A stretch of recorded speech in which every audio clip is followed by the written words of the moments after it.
అనగా నమస్కారం. నమస్తే.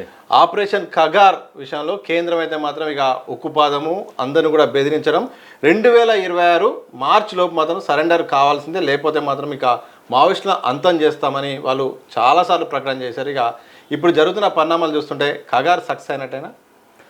అంటే వాళ్ళు ఏదైతే ఒక అంతిమ యుద్ధాన్ని నిర్ణయించుకొని వాళ్ళ దృష్టిలో ఇది అంతిమ యుద్ధం.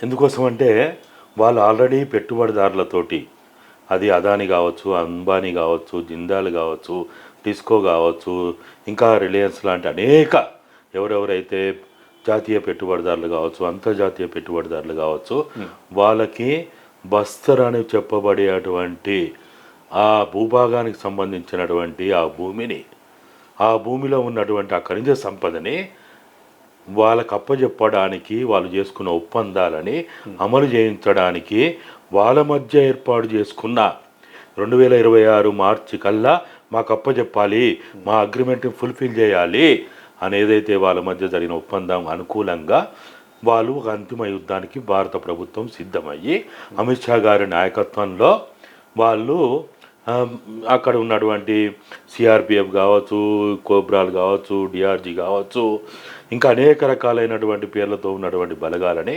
లక్షల బలగాలని కేంద్రీకరించి ఎక్కడ కూడా కనీసం ఊపిరి తలపకుండా, ఊపిరి తీసుకోకుండా ఇవాళ అక్కడ చెప్తా ఉన్నారు, అక్కడి నుంచి వచ్చినటువంటి కొంతమంది ఈ మధ్య బయటకు వచ్చిన వాళ్ళు చెప్తా ఉన్నారు, ఒక పోలీస్ స్టేషన్ పైన పెట్టినటువంటి ఫోకస్ లైట్లు ఇంకో పోలీస్ స్టేషన్ మీద పడుతున్నాయట.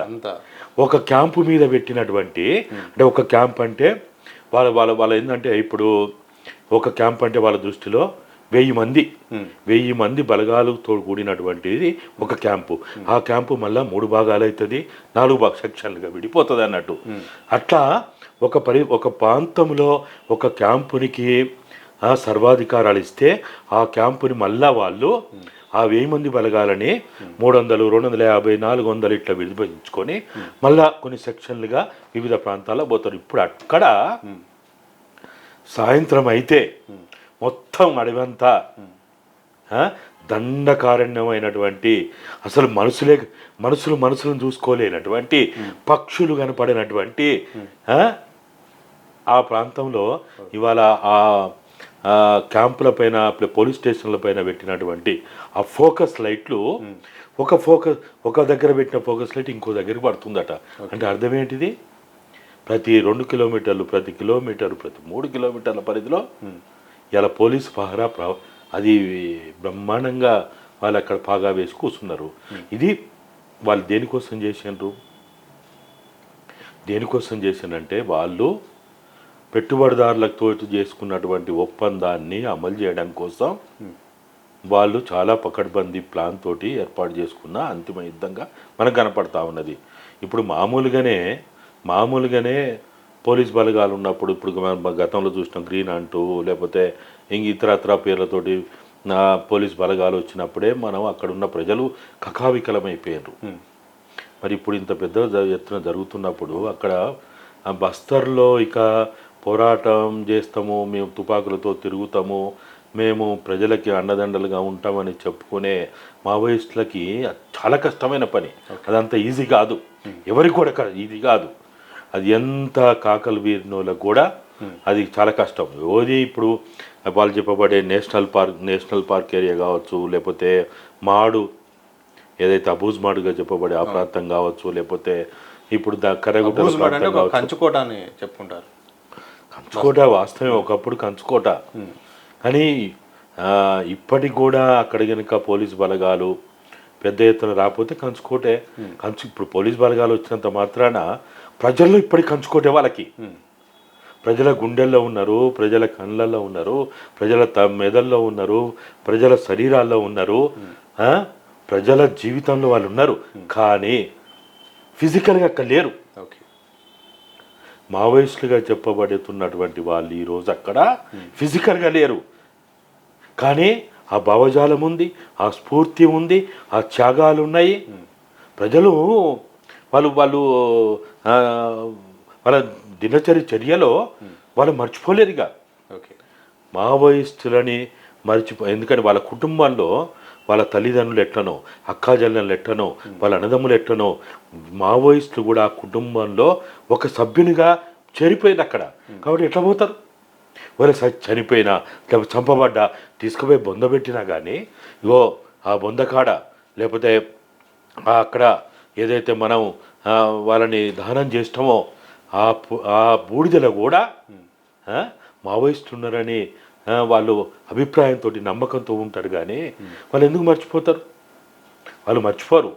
ఎందుకంటే ఇవాళ వాళ్ళకి అంతో ఇంతో స్వేచ్ఛ వచ్చిందంటే, అంతో ఇంతో వాళ్ళకి ఈ దేశంలో ఈ దేశ చిత్రపటంలో ఇవాళ ఆదివాసీలు మనుషులు, ఆదివాసీలు వాళ్ళు కూడా మనుషులే అని గుర్తింపు ఎక్కడి నుంచి వచ్చింది?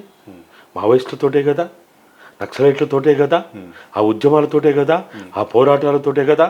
ఇవాళ మొన్న ఆ హోంమంత్రి విజయ్ శర్మ మొన్న ఏదో ఒక ప్రాంతాన్ని పర్యటించినప్పుడు అక్కడున్న మీడియా చెప్పింది, భారతదేశ చరిత్రలో ఇప్పటి వరకు ఏ ప్రజాప్రతినిధి ఆ ప్రాంతానికి పోలేదని. అంటే అర్థం ఏంటిది? ఎందుకోసం పోయింది ఇవాళ? ఎందుకోసం ఇవాళ రోడ్డు వేస్తున్నారు? ఎందుకోసం ఇవాళ స్కూళ్ళు పెడుతున్నారు? ఎందుకోసం ఇవాళ హాస్పిటల్ పెడుతున్నారు? ఎందుకోసం ఇవాళ పెద్ద ఎత్తున అక్కడ రేషన్ ఇస్తాం, లేకపోతే అది చేస్తాం, ఇది చేస్తాం అని అంటున్నారు? మరి 70 ఏళ్ళ నుంచి ఎక్కడ పోయిన వీళ్ళు? ఎక్కడ పోయిన వీళ్ళు? ఇవాళ ఎందుకు గుర్తొచ్చింది? ఎవరి వల్ల గుర్తొచ్చింది?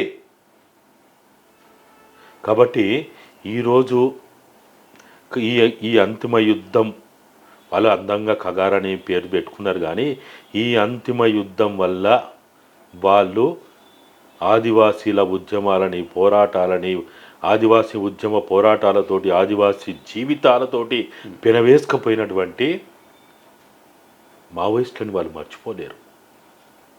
గుండాదారు 1905లో ఇదే అబుజ్మల్లో, ఇదే మాల్లో బ్రిటిష్ పాలకులకు వ్యతిరేకంగా వీరోచిత పోరాటం చేసిండు.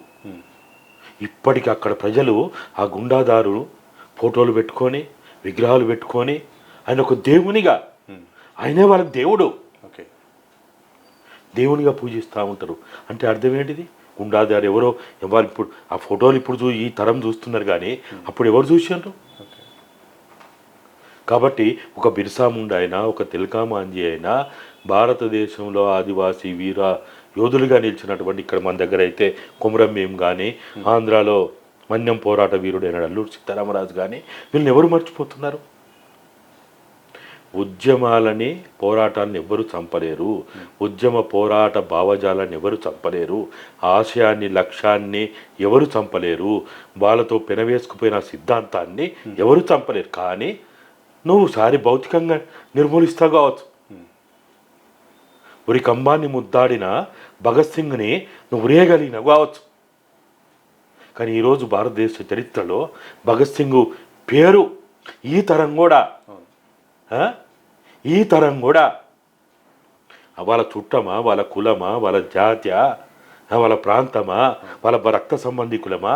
ఎందుకు భగత్ సింగ్ అంటే గొప్పగా మాట్లాడుకుంటాం, కొమరం భీం అంటే గొప్పగా మాట్లాడుకుంటాం, అల్లూరి సీతారామరాజు అంటే గొప్పగా మాట్లాడుకుంటాం? ఎందుకు మాట్లాడుకుంటాం? వాళ్ళ త్యాగాలు, వాళ్ళ పోరాట పటిమ. వాళ్ళు ఏదైతే ఈ సమాజం కోసం, సమాజంలో మార్పు కోసం, వాళ్ళ కోసం వాళ్ళు జీవించలేదు. వాళ్ళు జీవించింది సమాజంలో ఉన్న పీడిత తాడిత ప్రజల కోసం, ఈ దోపిడీ గురవుతున్న ప్రజల కోసం, అన్యాయానికి గురవుతున్న ప్రజల కోసం. నోరు లేనోళ్ళకి నోరైనందుకు వాళ్ళని వాళ్ళందరూ గుర్తుపెట్టుకున్నారు. కాబట్టి ఇప్పుడు ఇక్కడ కూడా అంతిమ యుద్ధంలో అక్కడ బలగాలు మొత్తం మావోయిస్టులు లేకుండా, మావోయిస్టులు లేని బస్తరు ఏర్పాటు చేసినామని గొప్పగా చెప్పుకుంటారేమో. కానీ మొన్న కర్రగుట్టలో గిట్లా అంతా అయిపోయిన తర్వాత ఆడపోయి భారత్ జాతీయ జెండా ఎగిరేసినట్టు, అరే ఇది భారతదేశంలో భూభాగం, ఎవడైనా బుద్ధి ఉన్నోడా పని చేస్తాడా? తెలివి ఉన్నోడా పని చేస్తాడా? ఎక్కడ చేయాలా? పాకిస్తాన్. మన భారత సరిహద్దు భూభాగం ఎక్కడైతే ఉందో, ఆక్రమిత భూభాగం ఎక్కడైతే ఉందో అక్కడ పోయి యుద్ధం చేసి ఆ భూభాగాన్ని కాపాడి అక్కడ జెండాలు పాతాల. అది చైనా బార్డర్ అయినా, పాకిస్తాన్ బార్డర్ అయినా, బంగ్లాదేశ్ బార్డర్ అయినా, నేపాల్ బార్డర్ అయినా, ఏ బార్డర్ అయినా అక్కడ పోయి చేయాలా? అక్కడనేమో గుసగుసలు ఒప్పందాలు లోపాయికారి ఒప్పందాలు చేసుకుంటావు. ఇక్కడికి ఎక్కడ వచ్చేమో ఈ దేశ భౌగోళిక భూభాగాన్ని, ఈ దేశ టెరిటరీని కాపాడింది ఆదివాసీలు, ఈ దేశ మూలవాసులు వాళ్ళు. మీరు కాదు, నేను కాదు, ఇవ్వడం కాదు. ఇవాళ బహుజనులు కాదు, అగ్రకులాలు వాళ్ళు కాదు, ఆర్యులు కాదు, మనువాదులు కాదు, బ్రాహ్మణులు కాదు. ఈ దేశ మూలవాసులైనటువంటి ఆదివాసీలు కొన్ని వందల వేల సంవత్సరాల నుంచి భారతదేశం నా దేశము, ఈ సంపదని కాపాడుతా అని వాళ్ళు ఎంతమంది వచ్చినా, మొఘలులు వచ్చినా, దానికి ముందోళ్ళు వచ్చినా, బ్రిటిష్ వచ్చినా కాపాడింది ఎవడు? ఇవాళ మనందరం గ్రామీణ ప్రాంతాల్లో ఉన్నోళ్ళం, పట్టణ ప్రాంతాల్లో ఉన్నోళ్ళం, పెద్ద పెద్ద యూనివర్సిటీలు చదువుకున్న వాళ్ళం, పిహెచ్డీలు చేసిన వాళ్ళం, డాక్టరేట్లు చేసిన వాళ్ళం, ఇంజనీరింగ్ చేసిన వాళ్ళం, అభివృద్ధి చెందింది రాకెట్ యుగంలో ఉన్నామని చెప్పుకునే మనం కాదు భారతదేశాన్ని కాపాడింది. భారతదేశాన్ని కాపాడింది, భారతదేశ సంపదని కాపాడింది ఈ దేశ మూలవాసులైనటువంటి ఆదివాసులు కాపాడిండ్రు. వారు లేకపోతే ఈ దేశం ఎక్కడిది? ఒక అమెరికా లెక్క అయిపోయింది. అమెరికా ఏంది? ఎవ్వడు పడితే వాడు వచ్చిండు అక్కడికి. తెల్లోళ్ళు, నల్లోళ్ళు, వాళ్ళు, వీళ్ళు అందరూ పోయి ఒక దేశంగా వాళ్ళు ఏదో తెచ్చుకున్నారు. కానీ భారతదేశం అట్లా కాదు. భారతదేశం అటువంటి చరిత్ర లేదు ఇక్కడ. ఈ దేశాన్ని కాపాడిండ్రు వాళ్ళు. ఎంతమంది ఎన్ని రకాల దండయాత్రలు చేసినా ఈ దేశాన్ని కాపాడి, ఈ దేశ సంపదని కాపాడిండ్రు. మరి అటువంటి వాళ్ళ మీద అంతిమ యుద్ధం ప్రకటించి నేనేమో చేస్తున్నా, నేనేమో సాధిస్తున్నా అంటే ఇంతకంటే మూర్ఖత్వం ఇంకోటి ఉంటుందా? అరే, నీ పిల్లల్ని నువ్వు చంపుకుంటావా? ఏ మాత్రమైనా బుద్ధి ఉన్నోడు, తెలివి ఉన్నోడు, ఆలోచన పరుడు, జ్ఞానం ఉన్నోడు, మానవత్వం ఉన్నోడు తన పిల్లల్ని తను చంపుకుంటాడా? తిండి పెట్ట చేత కాకపోతే, పోషించే చేత కాకపోతే మందికి అప్పచెప్పు. అంతేగాని చంపుతాడు ఎవడన్నా? ఎవరు చంపుతున్నావు? నీ యుద్ధం ఎవరి మీద? ఇవాళ యుద్ధం ఈ దేశాన్ని కాపాడిన మూలవాసుల మీద యుద్ధం జరుగుతుంది.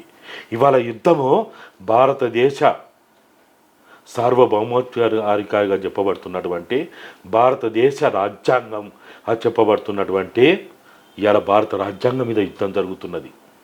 మనమేమో బస్తర్లో ఆదివాసుల మీద జరుగుతుంది, బస్తర్లో మావోయిస్టుల మీద యుద్ధం అనుకుంటున్నాం. అది కాదు, మావోయిస్టుల మీద యుద్ధం కాదు. అక్కడున్న ఓన్లీ ఆదివాసీల మీద యుద్ధం కాదు. ఆదివాసీలు హక్కుగా అడుగుతున్నటువంటి భారత రాజ్యాంగంలో ఉన్న 5వ షెడ్యూల్ మీద ఇవాళ యుద్ధం జరుగుతున్నది. భారత రాజ్యాంగంలో ఉన్న 5వ షెడ్యూల్ అమలు చేయి. అది ఎందుకు అమలు చేయవు? భారత రాజ్యాంగంలో 12 షెడ్యూళ్లలో 5-6 షెడ్యూళ్ళు ఆదివాసీలు కొన్ని వందల వేల సంవత్సరాలుగా ఉద్యమాలు, పోరాటాలు చేయబట్టి ఆదివాసీ ముద్దు బిడ్డ అయినా, అంబేద్కర్కి సరిసమానమైన, గాంధీకి సరిసమానమైన జైపాల్ సింగ్ ముండా ఆక్స్ఫర్డ్ యూనివర్సిటీలో చదువుకున్న ఆదివాసీ ముద్దు బిడ్డ, రాజ్యాంగ రచనలో ఉన్నటువంటి జైపాల్ సింగ్ ముండా భాగస్వామ్యంతో వచ్చిన 5-6 షెడ్యూల్ని నువ్వెందుకు కాపాడవు? నువ్వెందుకు రక్షించవు? దాన్ని ఎందుకు అమలు చేయవు? వాళ్ళు ఏమడుగుతున్నారు? భారత రాజ్యాంగంలో ఉన్న మా ఉద్యమాల ద్వారా, మా పోరాటాల ద్వారా, మా త్యాగాల ద్వారా మేము సాధించుకున్న 5-6 షెడ్యూల్ని అమలు చేయమంటున్నారు. అది అమలు చేయి. అది కనుక అమలు చేస్తే మావోయిస్టులు అక్కడ ఎందుకుంటారు? నక్సలైట్లు అక్కడ ఎందుకుంటారు? వాళ్ళ అవసరం ఏంటిది అసలు?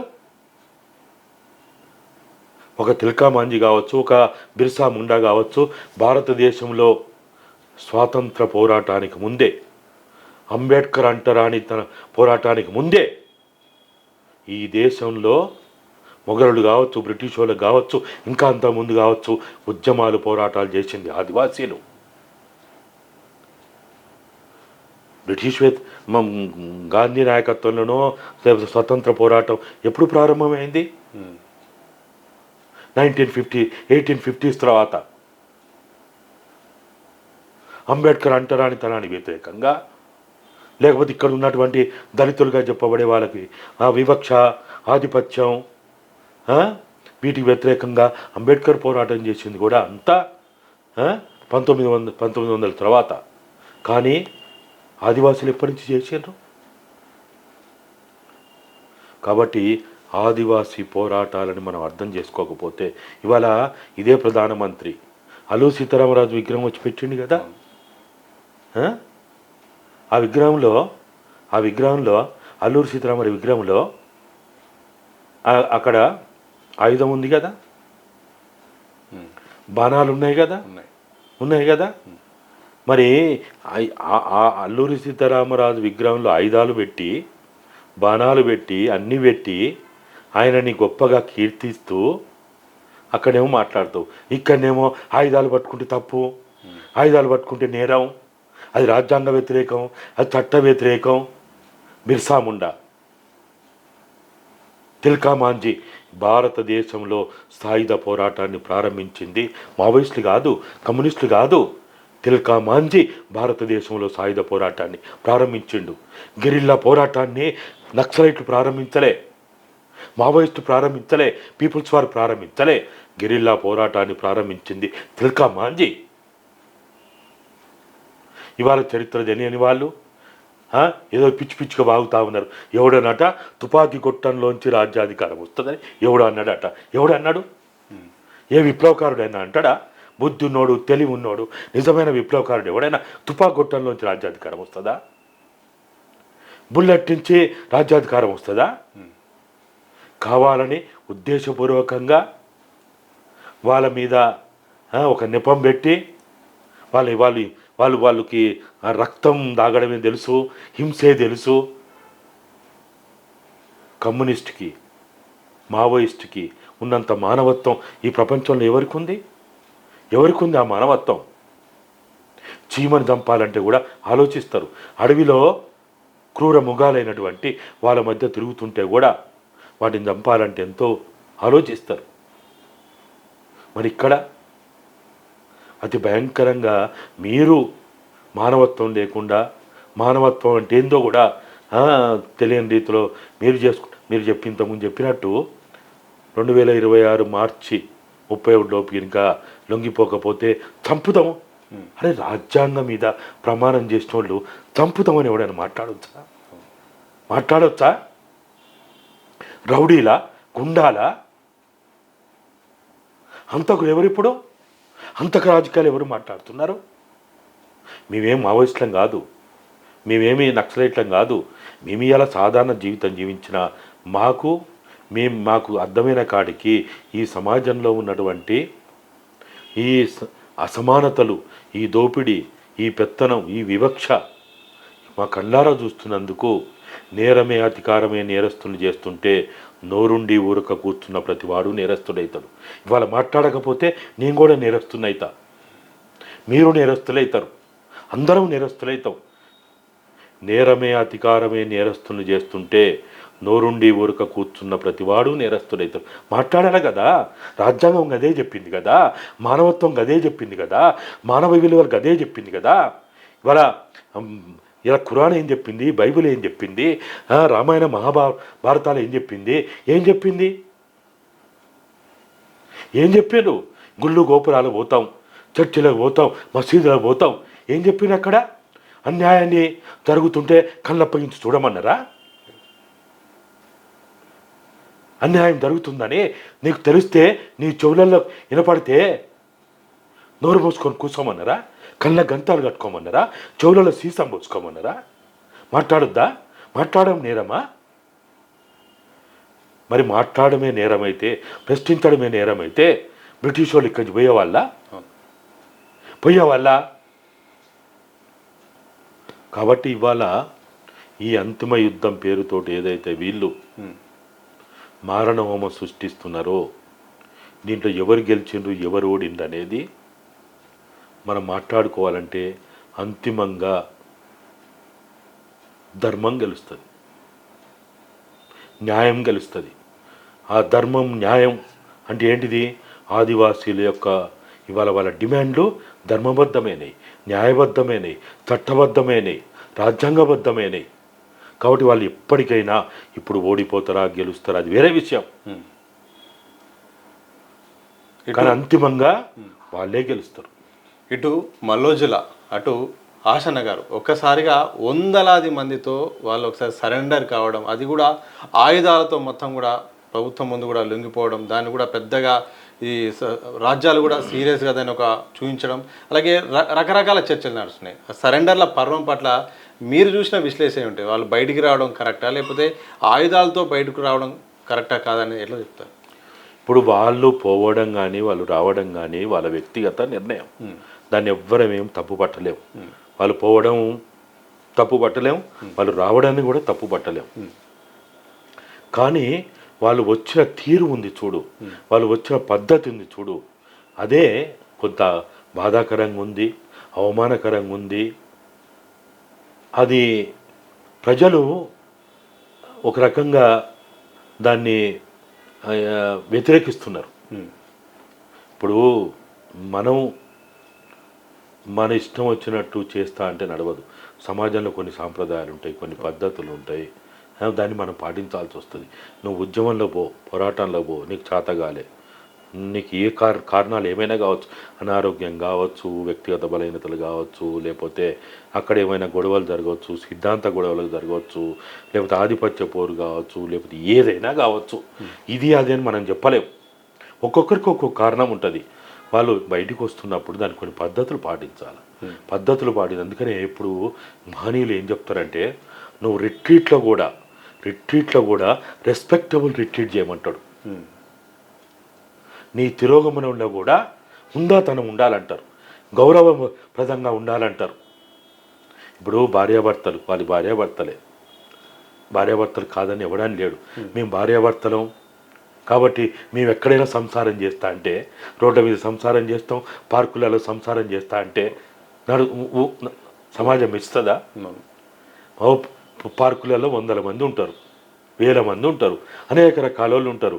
మేము భార్యాభర్తలం, మేము అందరూ కవ్వలిచ్చుకుంటాం, ముద్దు పెట్టుకుంటాం అంటే చూస్తోడు ఏమనుకుంటాడు? నవ్వడా? కాబట్టి మనం ఏ పని చేసినా కానీ సమాజం నచ్చే రీతిలో చేయాలి, సమాజం మెచ్చే రీతిలో చేయాలి. వాళ్ళు రావడాన్ని ఎవ్వరు కూడా తప్పు పడతలేరు. కానీ ఆ వచ్చిన విధానం చూడు, మీరు అన్నట్టు ఆయుధాలతో రావడం కానీ, లేకపోతే సిద్ధాంత రాద్ధాంతాలకు సంబంధించిన గందరగోళాన్ని సృష్టించడం కానీ, లేకపోతే ఇంకా అనేక రకాల అంశాలని, ఇప్పుడు వీళ్ళకి ముందు చాలామంది వచ్చిండ్రు, వీళ్ళతోటి సరిసమానమైన కేంద్ర కమిటీ సభ్యులు వచ్చిండ్రు. ఇప్పుడు కాదు, ఎప్పటి నుంచో వస్తున్నారు. నాకు తెలిసిన కాడికి 1984 నుంచి కూడా కేంద్ర కమిటీ సభ్యులు కూడా వచ్చిండ్రు. ఎంతోమంది వచ్చిండ్రు. వీళ్ళు మొదటోళ్ళు కాదు, చివరోళ్ళు కాదు, వీళ్ళు ఇంకా తర్వాత కూడా రావచ్చు. కానీ మనము వస్తున్న క్రమంలో పాటించాల్సిన పద్ధతులు ఏవైతే ఉంటాయో దాన్ని పాటించాలి. మరి ఆ ప్రభుత్వాలు ఏమి ఆలోచించిండ్రో, ఆ పోలీసులు ఏం ఆలోచించిండ్రో కానీ వాళ్ళు కూడా ఇట్లా కండిషన్లు పెట్టిండ్రు అంటారు. బస్తరులో బతికి బట్టగట్టలేము, అక్కడ బతకడం కష్టం అనేది అందరికీ తెలుసు, మాకు అందరికీ తెలుసు. వీడెవ్వరు కూడా అక్కడ బతికి బట్టగట్టలేరు, మాకు తెలుసు. ఏం పెద్ద దూరం ఉన్నది, అదేమన్నా ఆఫ్రికా ఖండమా, లేకపోతే కొన్ని లక్షల కిలోమీటర్ల దూరంలో ఉందా? పక్కనే ఉంది కదా. గట్టిగా కీకేస్తే అక్కడ వినపడుతుంది, ఆడ గట్టిగా కీకేస్తే ఇక్కడ వినపడుతుంది, ఆడ బాంబులు ఎత్తి ఈడికి వినపడతాయి, ఈడ బాంబులు ఎత్తి ఆడికి వినపడతాయి. పెద్ద దూరం లేదు కదా, తెలుసు. సరిహద్దు ప్రాంతం అక్కడ చాలా కష్టతరంగా ఉన్నది, మనుగడ కష్టంగా ఉంది, బతికి బట్టగట్టలేని పరిస్థితి. కానీ వచ్చిన తీరు ఉంది కదా, అది సరిగా లేదనేది అందరూ మాట్లాడుకుంటా ఉన్నారు. నా అభిప్రాయం కూడా వచ్చిన తీరు సరిగా లేదనేది నా అభిప్రాయం. ఇప్పుడు మనం చూస్తాం, మనకు ఎక్కడైనా కానీ పక్షులు కానీ, జంతువులు కానీ, మనుషులు కానీ, ఇప్పుడు మనకి గ్రామాల్లో రైతులు కానీ తీవ్రమైన అనావృష్టి వస్తుంది, తీవ్రమైన అతివృష్టి వచ్చినప్పుడు పంట మొత్తం నాశనం అయిపోతుంది, రైతులు పంట నాశనం అయిపోతుంది, కూలీలకు అక్కడ పని దొరకనప్పుడు ఏం చేస్తాడు? వాడు ఎక్కడైతే పని దొరుకుతుందో, ఎప్పుడైతే ఇంత రెక్కలు అమ్ముకున్నా, నా తెలివిని అమ్ముకున్నా, ఎక్కడైతే పని దొరుకుతుందో అక్కడికి పోతాడు. ఇప్పుడు మనం అప్పుడప్పుడు చూస్తాం, కొన్ని దేశాల్లో తీవ్రమైన అతివృష్టి వచ్చినప్పుడు ఆ పక్షుల కనీసం తాగడానికి నీళ్ళు అక్కడ దొరకనప్పుడు కొన్ని వేల పక్షులు ఆకాశంలో వస్తూ ఉంటాయి, మనం చూస్తుంటాం. మీరు మీ మీ ఇప్పుడు మీ చిన్న ఈ వయసులో మీరు చూస్తున్నారో లేదో కానీ మేము చిన్నప్పుడు చూసేది కొన్ని వందల వేల పక్షులు వస్తూ ఉంటాయి. ఎందుకు వస్తాయి? అక్కడ జీవించడం కష్టతరమైంది కాబట్టి వస్తాయి. వచ్చి ఎంతకాలం ఉంటాయి? కొంతకాలమే ఉండి మళ్ళీ అక్కడ వాళ్ళ జీవనానికి వాళ్ళ మనుగడకి అవకాశం దొరకగానే తిరిగి అక్కడికి వెళ్ళిపోతాయి. అంటే ఒక పక్షులు అక్కడ జీవించడానికి మనుగడ లేనప్పుడు, కష్టమైనప్పుడు ఇంకో ప్రాంతాలకు వెళ్ళిపోతాయి. ఇప్పుడు వీళ్ళు కూడా ఇప్పుడు అమిత్ షా మోడీలకు కావాల్సింది ఏంది? బస్తర్ టెరైన్ కావాలా. మావోయిస్టుల శవాలు కాదు, మావోయిస్టులు కాదు, వాళ్ళకి కావాల్సింది ఆ భూభాగం, ఆ ప్రాంతం వాళ్ళ చేతిలో రావాలి అంతే. వీళ్ళు కనుక ఢిల్లీ పో, న్యూఢిల్లీలో ఉండు, ఎంపీ క్వార్టర్లలో కూడా ఉండు, గుజరాత్ రాజధానిలో ఉండు, మధ్యప్రదేశ్ రాజధానిలో ఉండు, యూపీ రాజధానిలో ఉండు, నువ్వు లక్నోలో ఉంటావా, అహ్మదాబాద్లో ఉంటావా, లేకపోతే ఎక్కడన్నా ఉండు, వాళ్ళు ఏమనరు. ఇప్పుడు ఈ హైదరాబాద్లో వచ్చి ఉంటారు, ఏమన్నా అంటారా? ఏమంటలేరు కదా. అక్కడ మాత్రం ఉండొద్దు. ఎందుకు ఉండొద్దు? మేము ఈ భూభాగాన్ని అంతర్జాతీయ పెట్టుబడిదారులకి మేము ఆల్రెడీ అప్పచెప్పేసినాం కాబట్టిగా ఎట్లనైనా చేసి మిమ్మల్ని ఖాళీ చేయాలి, అంతే. ఇక వాళ్ళు కనుక అక్కడ ఖాళీ చేస్తే ఇక వాళ్ళకి ప్రశాంతంగా వాళ్ళు ఇక రెడ్ కార్పెట్ వేసి ఆ పారిశ్రామికవేత్తలందరికీ ఇప్పటికే ఇప్పుడు ఏదైతే ఈ నేషనల్ పార్క్ ఏరియా కావచ్చు, అబుజ్ మాడ్ ఏరియా కావచ్చు, ఇప్పుడు ఆల్రెడీ పారిశ్రామికవేత్తలు వచ్చి కొబ్బరికాయలు కొడతాను, ముహూర్తాలు పెడతాను, ఆల్రెడీ ఆ ఏర్పాట్లు అన్నీ జరిగిపోతున్నాయి. వాళ్ళకి ఏమున్నది ఆడ? వందల వేల లక్షల కోట్ల రూపాయలు వాళ్ళకి ఉన్నది. వాళ్ళకి ఏమో పెద్ద ఇది కాదు కదా. లాయిడ్ కంపెనీ మనం చూసినాం కదా, మనం గడ్చరోలిలో లాయిడ్ కంపెనీ ఇప్పుడు ఎదురు చూస్తున్నారు వాళ్ళు. మొన్న ఎవరో చెప్తున్నారు, ఈ భూపాలపట్నం దగ్గర ఆల్రెడీ ఎప్పుడో 20 ఏళ్ళ క్రితం వీళ్ళ భయానికి వదిలిపెట్టిపోయిన పారిశ్రామికవేత్తలు అక్కడికి వచ్చి కొబ్బరికాయలు వచ్చి టెంట్ వేసిండట. అంటే అర్థం ఏంటిది? వాళ్ళకి అది జాలిగా. ఇప్పుడు అక్కడ ఉన్నటువంటి మిగిలిపోయిన కొంతమంది ఎవరైతే మావోయిస్టున్నారో వాళ్ళు కూడా ఆ ప్రాంతం వదిలిపెట్టిపోతే అసలు ఇంకా వాళ్ళు ప్రశాంతంగా నిద్రపోతారు కావచ్చు అమిత్ షా మోడీలు. అది వాళ్ళు కోరుకుంటున్నారు. కాబట్టి కానీ ఆదివాసీలు మాత్రం ఇవాళ కాకపోతే రేపు కాకపోతే ఎల్లుండైనా ఇంకా 6 నెలలకైనా సంవత్సరంకైనా ఖచ్చితంగా మళ్ళా వాళ్ళ భూమిని కాపాడుకోవడానికి, వాళ్ళ సంపదని కాపాడుకోవడానికి వాళ్ళు ఖచ్చితంగా ఏదో రకంగా, అది మావోయిస్ట్లా, నక్సలైట్లా, పీపుల్స్ వారా అని చూడరు వాళ్ళు. ఎవరన్నా కానీ గుడ్డోని కావాల్సినవి కళ్ళు ఎవరిస్తే ఏంది? ఇప్పుడు నేను గుడ్డోని, నువ్వు ఆసరైనా నేను పట్టుకొని పోతా, ఇంకొకరు ఆసరైనా పట్టుకొని పోతా. వాళ్ళు ఆదివాసీలు, వాళ్ళు ఖచ్చితంగా వాళ్ళు ఆ భూమిని కాపాడుకోవడానికి, సంపదను కాపాడుకోవడానికి మాత్రం వాళ్ళు ప్రయత్నం చేస్తారనేది చరిత్ర ఆధారంగా చెప్తున్నాం. మనమేమీ ఏదో జ్యోతిష్కం చెప్తలేం. చరిత్ర ఆధారంగా, చరిత్రలో ఎప్పుడైనా అదే జరిగింది. ఇప్పుడు తెలంగాణ ఉద్యమం ఉంది, 53లో విఫలమైందన్నారు, ఓడిపోయిందన్నారు, 56లో ఓడిపోయిందన్నారు, 69లో అనన్య త్యాగాలు చేసి 72లో ఇప్పుడు వీళ్ళ లెక్కనే ఇందిరాగాంధీ పోయి సరెండర్ అయ్యి మొత్తం తెలంగాణ ప్రజాసమితి పేరును కూడా, ఆ పార్టీని కూడా మొత్తం కూడా విలీనం చేసి పడేసి, పేరునే లేకుండా చేసి ఒక్కొక్కడు ఒక్కొక్క పదవులు తీసుకొని ఏదేదో చేస్తే తెలంగాణ ఉద్యమం ఆరని మంటగా ఉన్నటువంటి బూడిదలో కూడా నిప్పురవ్వలు ఉంటాయి. పాలకవర్గాలు తెలుసుకోవాలి, బూడిదలో కూడా నిప్పురవ్వలు ఉంటాయి. బూడిద పై కనపడుతుంది, ఆ బూడిదలో కూడా నిప్పురవ్వలు ఉంటాయి. ఎవరు కప్పిన నిప్పు అంటాం. అట్లా తెలంగాణ ఉద్యమం మళ్ళా 96-90 నుంచి మళ్ళా ఉప్పెనలాగా వచ్చింది కదా. వచ్చి 2014కి తెలంగాణ రాష్ట్రాన్ని సాధించుకున్నాం కదా. సరే, సాధించుకున్న తెలంగాణ ఎట్లుందనేది అది వేరే చర్చ.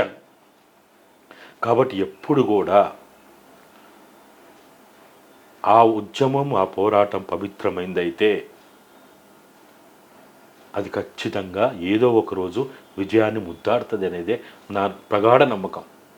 సార్ ఇంకొక చర్చ ఏంటంటే కొంతమంది కీలకమైన అంటే సీసీ సంబంధించిన కీలకమైన వ్యక్తులు ముందే సరెండర్ అయ్యారు. సరెండర్ అయిన సందర్భంలో ఉద్యమానికి సంబంధించిన అలాగే మావోయిస్టు కీలక నేతలకు సంబంధించిన సమాచారాన్ని కూడా ఎప్పుడో కుట్రపూరితంగా ఇచ్చారు. ఈరోజు అత్యంత గొప్ప వ్యక్తులు మరణించడం వెనుక కూడా ఈ సమాచారమే దాగుంది. ఈరోజు ఉద్యమానికి తూట్లు పొడిచారని కూడా ఒక విమర్శ కూడా ఉంది. దాన్ని అంటే ఇప్పుడు ఆ విషయాల మీద పూర్తి స్థాయి పరిశీలన చేయడం కానీ పూర్తి స్థాయి సమాచారాన్ని సేకరించుకొని మాట్లాడడం కానీ ఆ పార్టీ చేయగలుగుతుంది. ఎందుకంటే ఆ పార్టీకి సంబంధించిన విషయం బయటి నుంచి మేము ఒక చరిత్రాధారంగా ఉన్నటువంటి అంశాలని మాట్లాడగలుగుతాం, చెప్పగలుగుతాం, విశ్లేషించగలుగుతాం. కానీ ఇప్పుడు ఆ నిర్మాణపరమైనటువంటి లేకపోతే రహస్య జీవితానికి సంబంధించిన ఏవైతే విషయాలు ఉన్నాయో దాని మీద అది కోవట్ట లేకపోతే ద్రోహమా విద్రోహమా అవి చెప్పడం అనేది అది బయట ఉన్నటువంటి వాళ్ళు ఎవ్వరు కూడా మాట్లాడడం కూడా నా దృష్టిలో అయితే కరెక్ట్ కాదు. ఎందుకోసం అంటే మనం పోయి చూసింది కాదు, మనం పోయి తెలుసుకున్నది కాదు. కానప్పుడు మనం ఏం మాట్లాడతాం? ఎవరు చెప్తే ఎవరి ద్రోహం వల్ల ఎవరి సమాచారం వల్ల ఏం జరిగిందో మనకు తెలియదు. కాబట్టి తెలియని దాన్ని మనం మాట్లాడడం ఎంత నేరం అవుతుందో, తెలిసిన దాన్ని మాట్లాడకపోతే కూడా అంతే నేరం అవుతుంది. నేను తెలిసిన దాన్ని నాకు గ్రహించిన నా జ్ఞానం ఆధారంగా నేను మాట్లాడుతుంది. ఇప్పుడు నేను ఇంకోటి చెప్తున్నా, నేను పదే అప్పటి నుంచి చెప్తూనే ఉన్నా, జనజీవన స్రవంతిలోకి వాళ్ళు వచ్చిండ్రు అని మాట్లాడడం చాలా తప్పది. ఎందుకు మొత్తం అదే ఉపయోగిస్తున్నారు అందరూ కూడా దాన్ని. ఎలా బుద్ధి ఉన్నోడు, జ్ఞానం ఉన్నోడు, తెలివి ఉన్నోడు, సోయి ఉన్నోడు ఎవడు అది పదం వాడొద్దు. ఓకే, వాళ్ళు కూడా ఆ వచ్చిన వాళ్ళు కూడా అట్లా మాట్లాడొద్దు, ప్రభుత్వం కూడా మాట్లాడొద్దు. ఒకవేళ వాళ్ళు కనుక ఇప్పటిదాకా జనంలో లేకపోతే, ప్రజల్లో లేకపోతే, ఆదివాసీలో లేకపోతే, రైతుల్లో లేకపోతే, కార్మికుల్లో లేకపోతే, దళితుల్లో లేకపోతే, గిరిజనుల్లో లేకపోతే, వాళ్ళు ప్రజల్లో లేకపోతే ఈ ప్రభుత్వాలు వాళ్ళకి రివార్డు ఇస్తారా? ఇస్తారా చెప్పు? వాళ్ళు ఎక్కడో గోతులు తవ్వుకొని పెద్ద పెద్ద గుహల్లో ఉంటే ఈ తలకి వేలం కట్టి ఒక్కొక్కరికి 25 లక్షలు 50 లక్షలు ₹1 కోటి. ఆయనకైతే ఆ మల్లోదుల వేణుగోపాల్కి అయితే 3 కోట్లట. నువ్వు 3 కోట్లు ఎందుకు ఇచ్చినావు? ఎట్లు ఇస్తున్నావు? దేనికోసం ఇస్తున్నావు? ఆయన 40 ఏళ్ళ నుంచి మంచిగా భూమిలో గుహ దోకొని దాంట్లో వంటే నువ్వు ఇద్దువా? ఆయన ఒక స్వామో సన్యాసో అయితే ఇస్తావా? ఆయన ప్రజల్లో ఉన్నాడు, ప్రజా ఉద్యమాల్లో ఉన్నాడు, ప్రజల జీవితాల్లో ఉన్నాడు, ప్రజల తలలో నాలుకై ఉన్నాడు, ప్రజలకి ప్రజా ఉద్యమాల పోరాట నాయకత్వం వహించండు. కాబట్టి సంవత్సరానికి ఒకసారి వాళ్ళ తలలకు వేలం కట్టి దాన్ని పెంచుకుంటూ పోయే కదా మీరు చేసింది. జనజీవన స్రవంతి ఎట్లయితుంది? అడవిలో ఉన్నారు. ఒకటి మాత్రం చెప్పొచ్చు, నిన్నటి దాకా ఒక రహస్య పార్టీలో ఉన్నారు, ఒక రహస్య పార్టీ కార్యక్రమాల్లో పాల్గొన్నారు. ఈరోజు ఆ రహస్య పార్టీ నుంచి బయటకు వచ్చారు. అలా వాడాలి, అట్లా వాడాలి. అరే మీడియా అట్లే మాట్లాడుతుంది. అరే వాళ్ళు ఐఏఎస్లు ఎట్లయినరో, ఐపీఎస్లు ఎట్లయినరో నాకైతే ఆశ్చర్యం వేస్తున్నది. వాళ్ళు కూడా నాకు వీళ్ళు ఇప్పుడు ఎవరైతే బయట వాళ్ళు కూడా అట్లే మాట్లాడుతారు.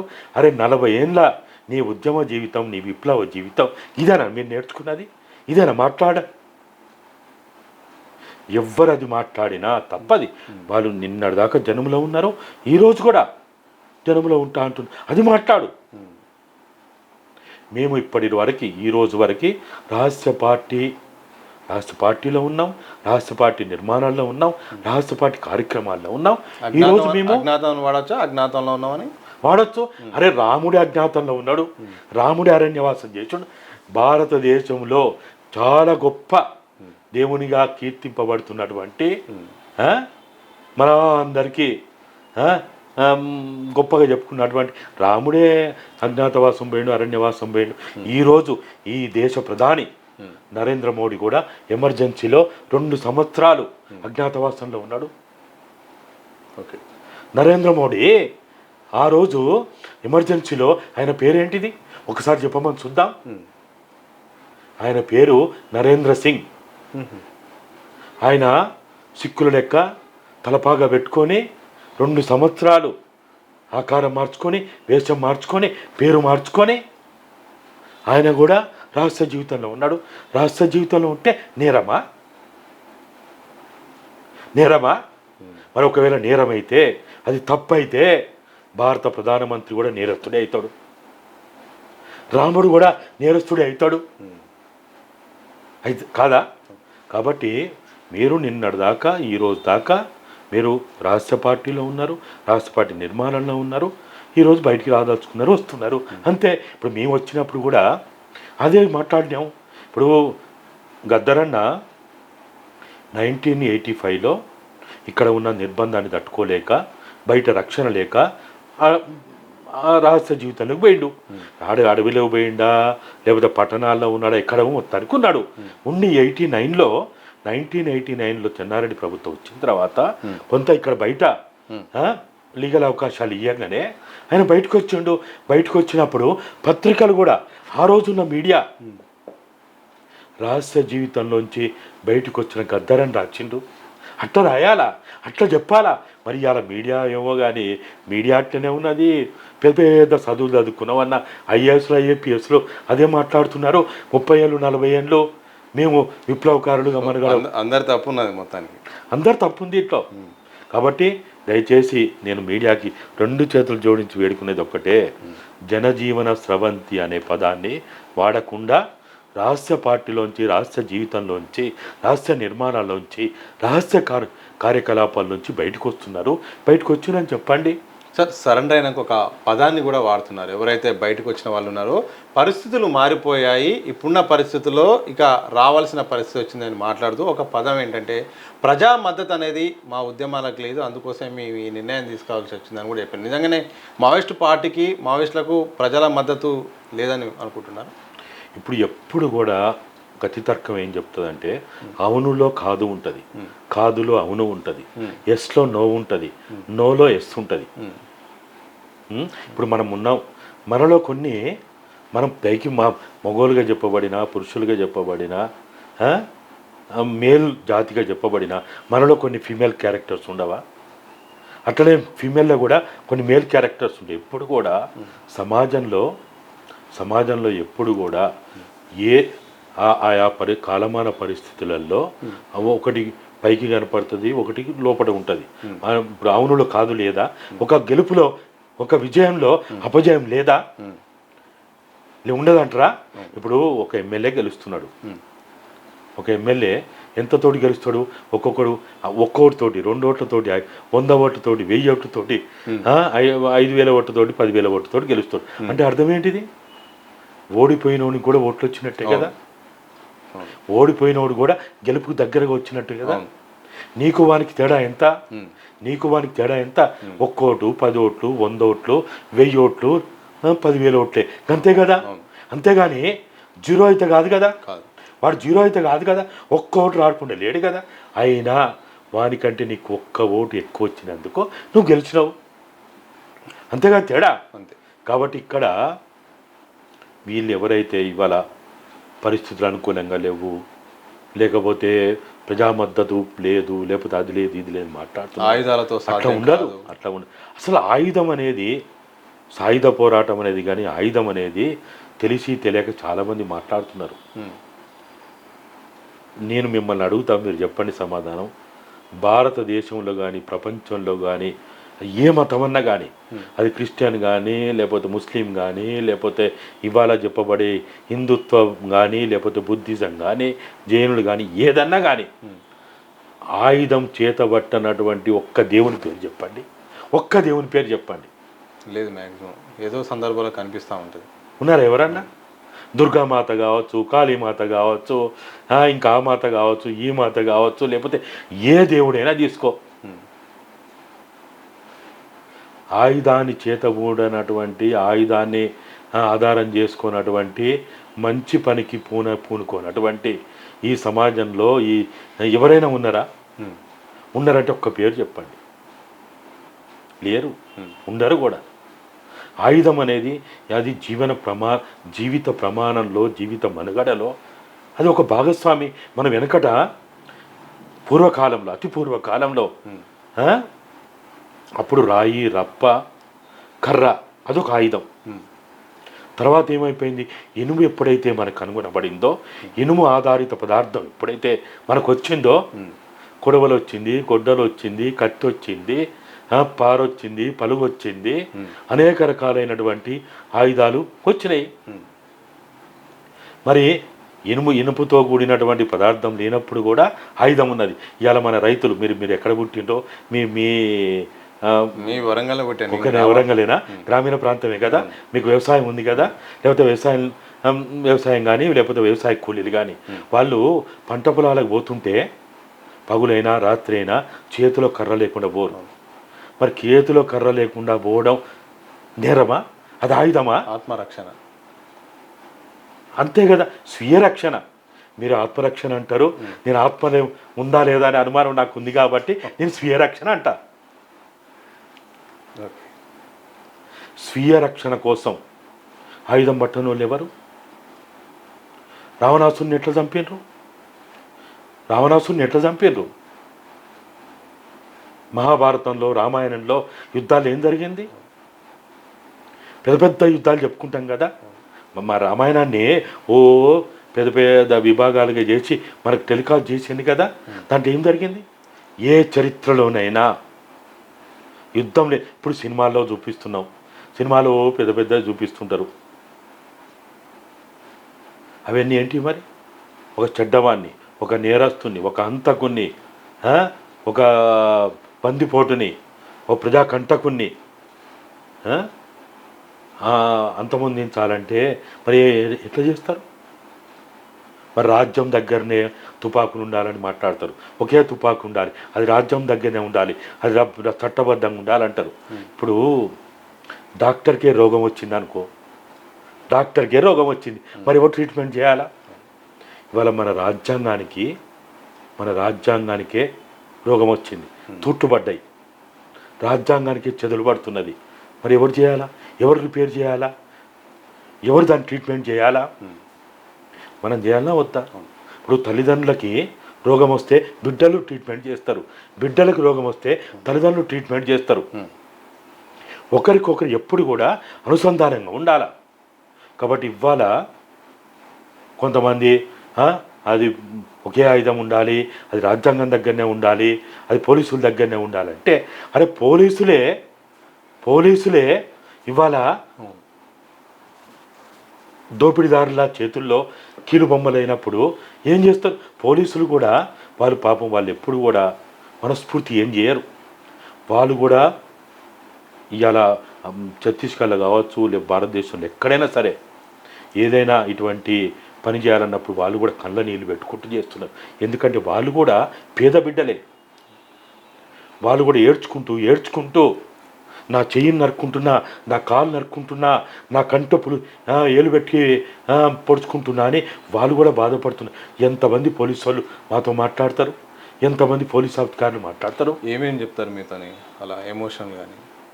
మేము గత్యంతరం లేక, మా కుటుంబాన్ని కాపాడుకోవడానికి వేరే మార్గం లేక, మా మనసు చంపుకొని మేము ఈ పని చేస్తున్నాం అంటారు.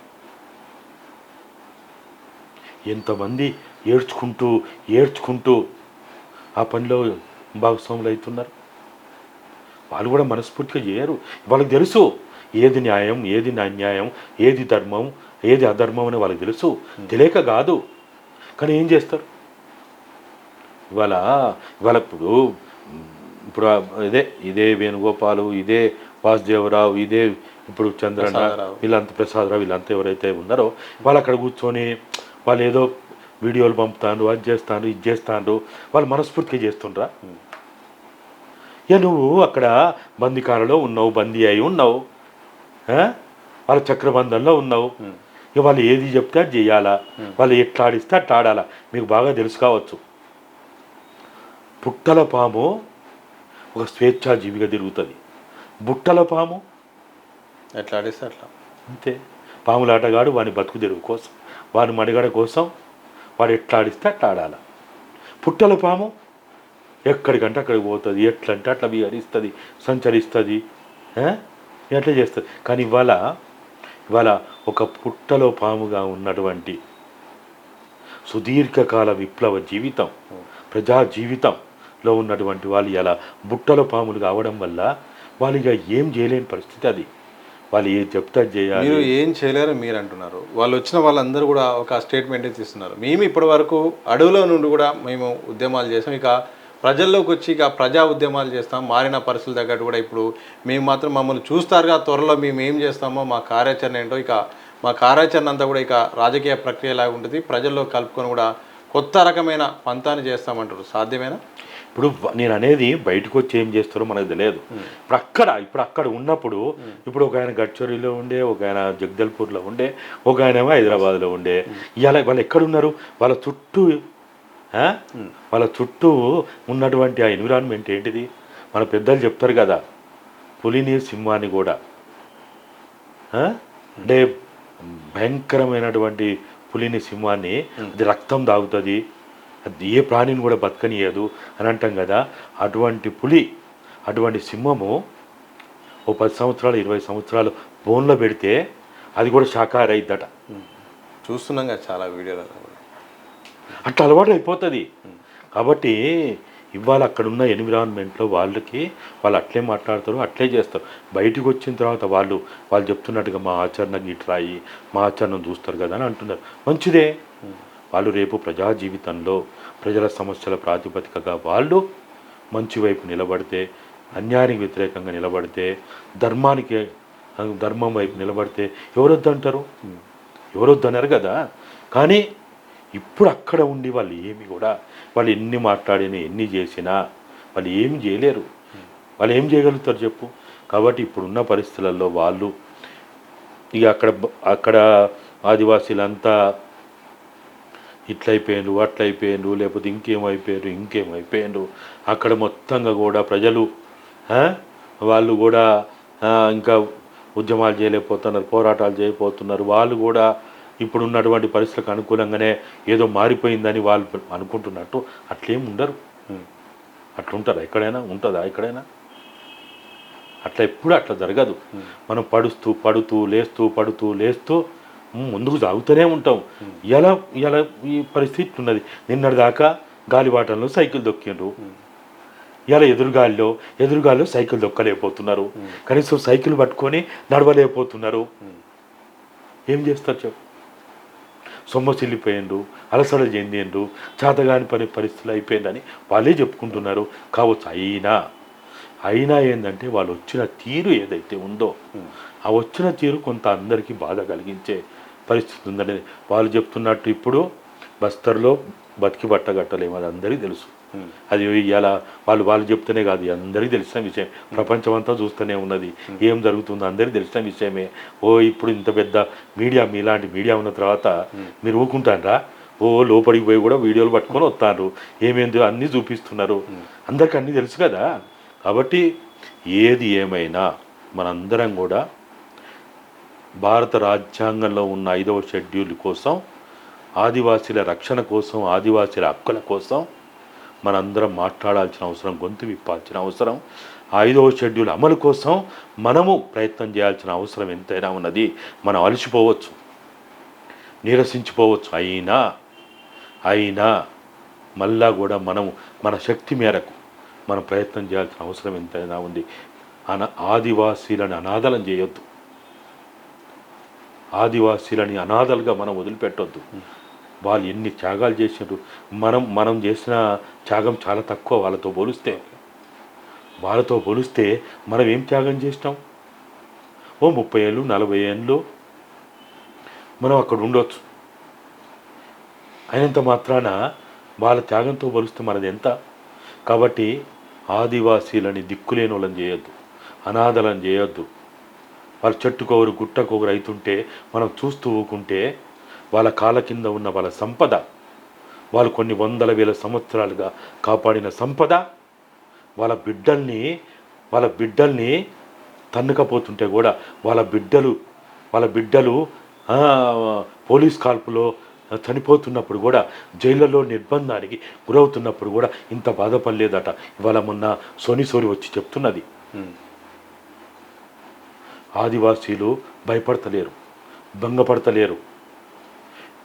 ఎంతమంది ఇట్లా అడవి నుంచి అసలు అలసట చెందో లేకపోతే చేయలేమని నిరసించిపోయి వెళ్ళిపోయినా మేము మాత్రం మా అడవిని కాపాడుకోవడానికి మేము ప్రయత్నాలు కొనసాగిస్తూనే ఉంటామని వాళ్ళు మాట్లాడుతుందని చెప్తున్నారు.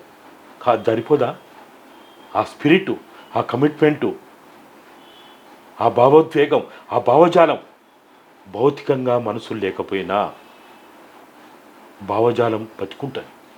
ఈ భావజాలం తెలంగాణ భావజాలం అది బతికుంది కాబట్టే, రాష్ట్ర సాధన భావజాలం బతికుంది కాబట్టే ఆ భావజాలంతో మళ్ళా మనందరం ఆ తరం వాళ్ళం కాకుండా కానీ 69 కాదు 53 56 తరం మనం కాదు, అయినప్పటికీ మనం ఆ భావజాలంతో ఆ స్ఫూర్తితోటి మనం తెలంగాణ రాష్ట్ర ఉద్యమంలో పాల్గొనలేదా? కాబట్టి ఇప్పుడు కూడా దీన్ని ఎవ్వరు చంపలేరు. ఎవరు ఎంతమంది కాకలు తీరిన వాళ్ళు ఏమైనా కానీ పరిస్థితులు బాగలేవు, అనుకూలంగా లేవు, ఇట్లా లేదు అట్లా లేదని ఎంతమంది ఎన్ని మాట్లాడినా ఆదివాసీల కమిట్మెంట్ని, వాళ్ళ స్ఫూర్తిని ఎవ్వరు కూడా తగ్గించలేరు. సార్, ఆపరేషన్ హెడ్మాన్ ఈ మధ్యకాలంలో పెద్ద ఎత్తున వార్తలు వస్తున్నాయి. హెడ్మా టార్గెట్ చేసింది, ఇక హెడ్మాన్ పట్టుకుంటేగా దాదాపు ఉద్యమం అయినట్టే అని ఒక వర్షన్ వినిపిస్తుంది. ఎందుకు హెడ్మా చుట్టూ ఎందుకు ఇన్ని వార్తలు వస్తున్నాయి? హెడ్మాకి ఎందుకు ఇంత ప్రత్యేకంగా ఆయన చుట్టూ కూడా ఫోకస్ చేయాల్సి వస్తుంది? ఇప్పుడు ఒకటి ప్రధానంగా ఆయన ఆదివాసీ బిడ్డ. ఆ ప్రాంతంలో నేను ఇంతకుముందు చెప్పినట్టు మనం ఎంతమందివి మనం చేతగాక లేకపోతే ఇంకేదో కారణాల వల్ల మనం వచ్చినా కానీ ఆ ఆదివాసీ బిడ్డ ఆ మట్టిలో పుట్టిండు, ఓకే, ఆ మట్టిలో దోగాడిండు, ఆ మట్టిలో అంబాడిండు, ఆ మట్టిలో నడక నేర్చుకున్నాడు. ఆ భూమి ఆయనకు సర్వస్వం. ఆ భూమి ఆయన పాదాల కింద, వాళ్ళ పాదాల కింద ఉన్న భూమి తన్నుకపోతుంటే తల్లి కోడి తన పిల్లలైనటువంటి కోడి పిల్లలని గద్ద తన్నుకపోతుంటే ఎట్లా గిలగిల కొట్టుకుంటుంది. కాబట్టి ఆదివాసీలకి ఖచ్చితంగా ఆ ఆందోళన ఉంటుంది, ఆ కమిట్మెంట్ ఉంటుంది.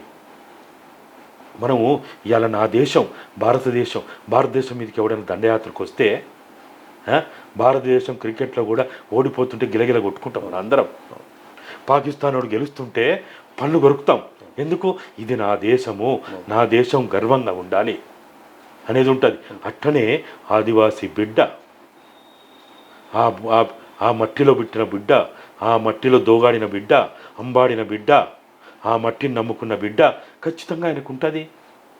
ఆ ఉండకపోతే ఎట్లుంటుంది? అది ఉండడం నేరం కాదు.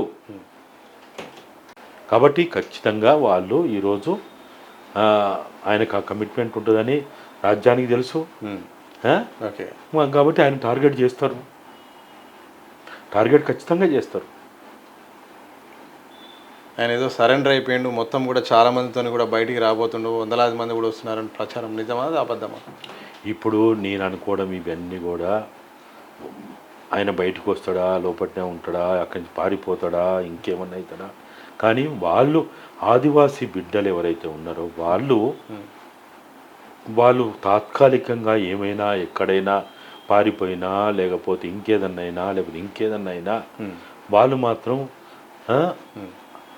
వాళ్ళు పుట్టి పెరిగి ఆ భూమిని కాపాడుకోవడానికి వాళ్ళు ఖచ్చితంగా ప్రయత్నం చేస్తారు.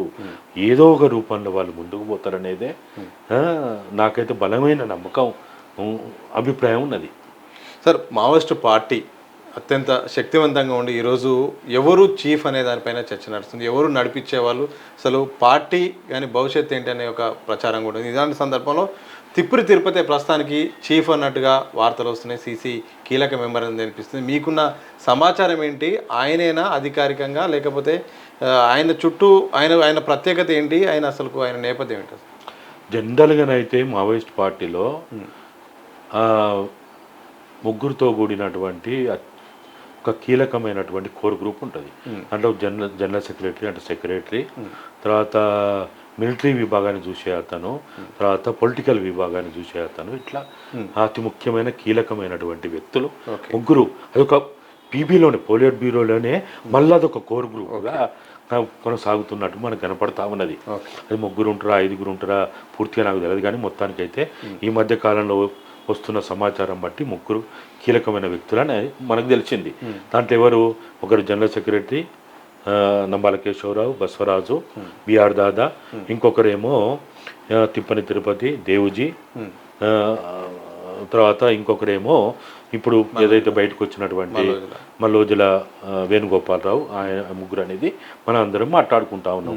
ఇప్పుడు దాంట్లో ఆ ముగ్గురు కీలకమైనటువంటి పీబీ కోర్ గ్రూపుగా చెప్పబడుతున్న వ్యక్తుల్లో ఒకరేమో అమరత్వం చెందిండ్రు, ఇంకొకరేమో సరే బయటకు వచ్చిండ్రు, కారణాలు ఏమైనా కానీ బయటకు వచ్చిండు.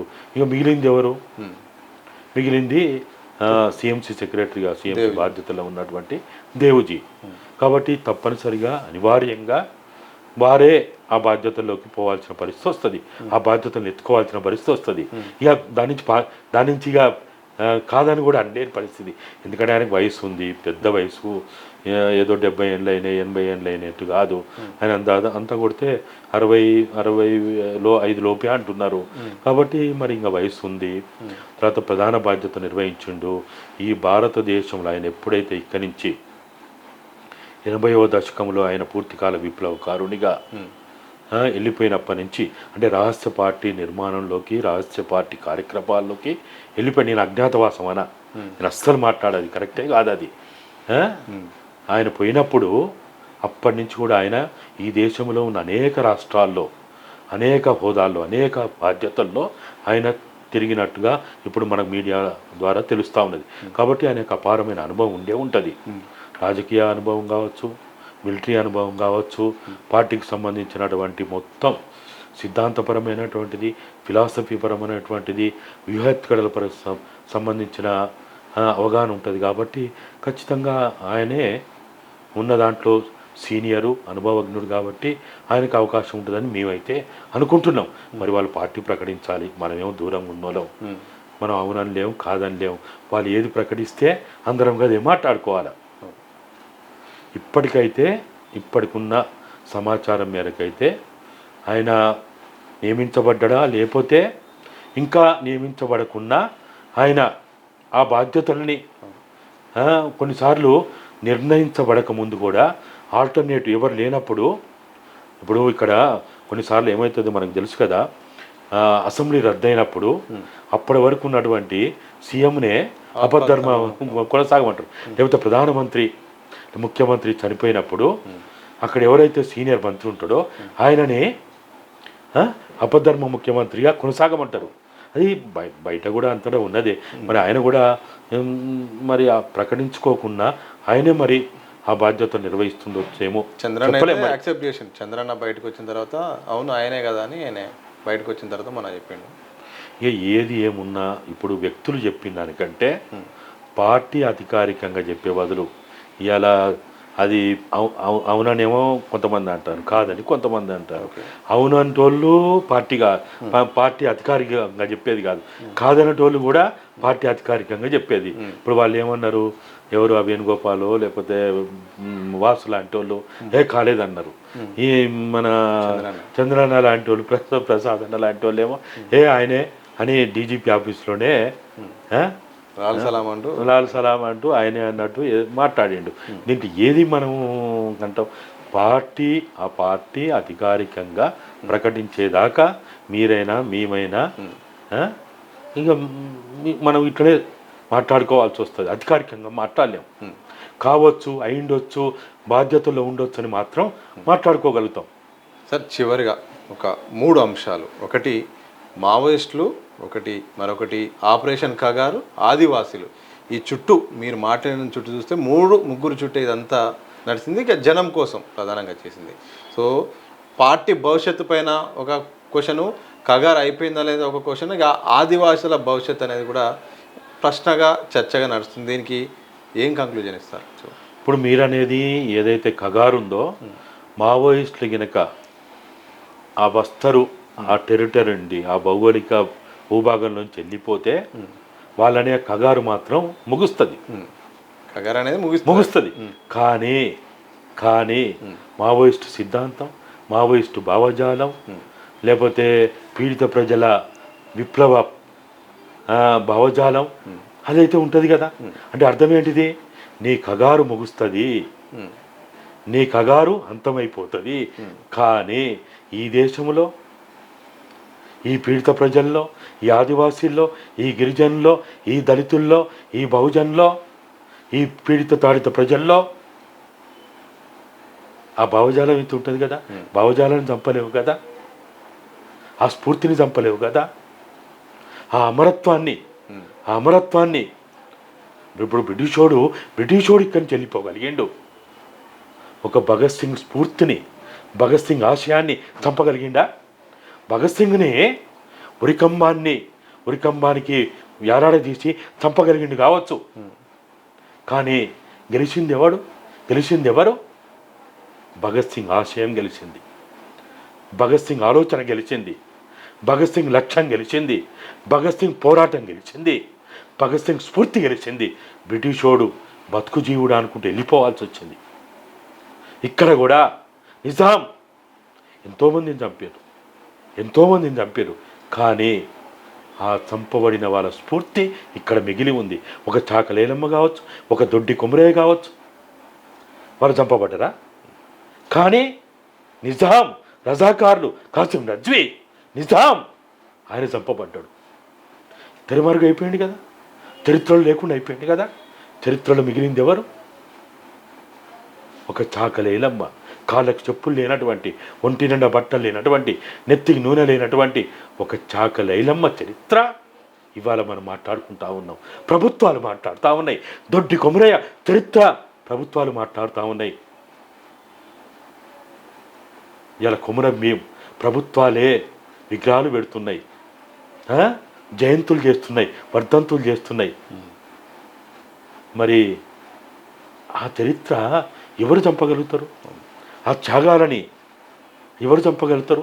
ఆ రక్తపు చుక్కలని ఎవ్వరు కూడా కనుమరుగు చేయలేరు.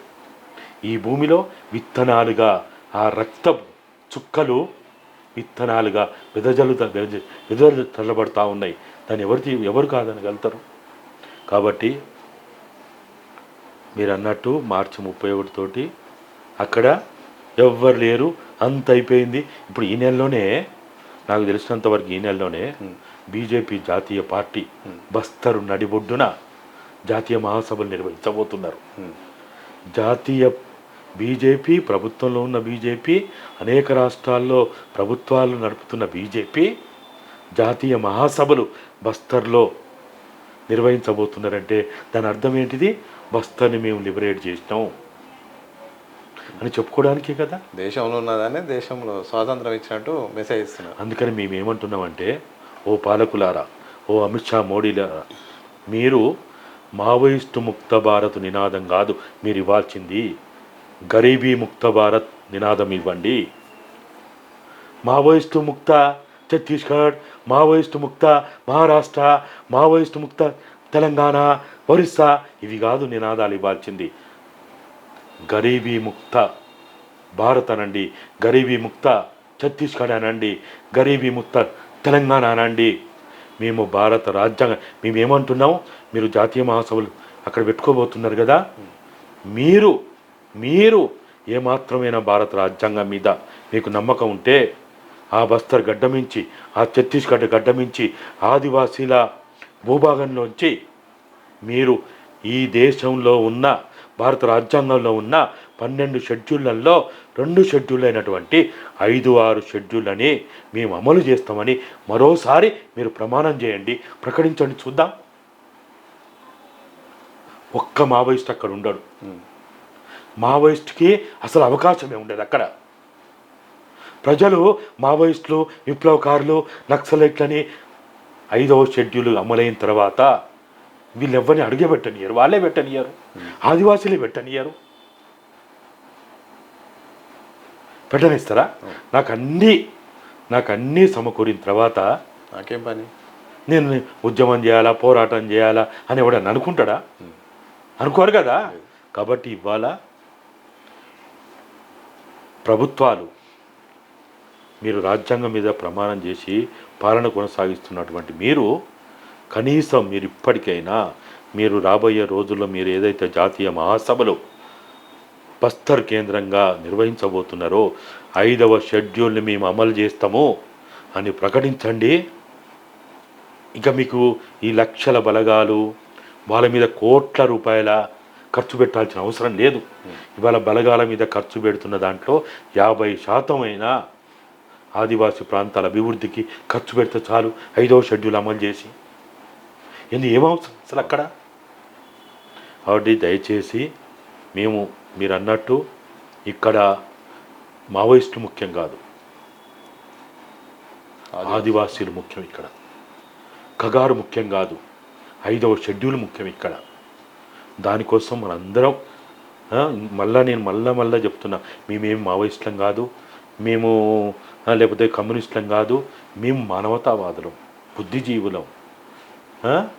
మేము నేరమే అధికారమే నేరస్తులు చేస్తుంటే నోరుండి ఊరక కూర్చున్న ప్రతివాడు నేరస్తుడవుతారు. కాబట్టి మేము నేరస్తులు కాకుండా ఉండాలంటే మాట్లాడాలి. అంతేగాని మేము మాట్లాడితే వీళ్ళు అర్బన్ నక్సలైట్లు, వాళ్ళకి ఏదో సంబంధాలు ఉన్నాయి అని మాట్లాడితే ఇక అది మూర్ఖత్వం అవుతుంది.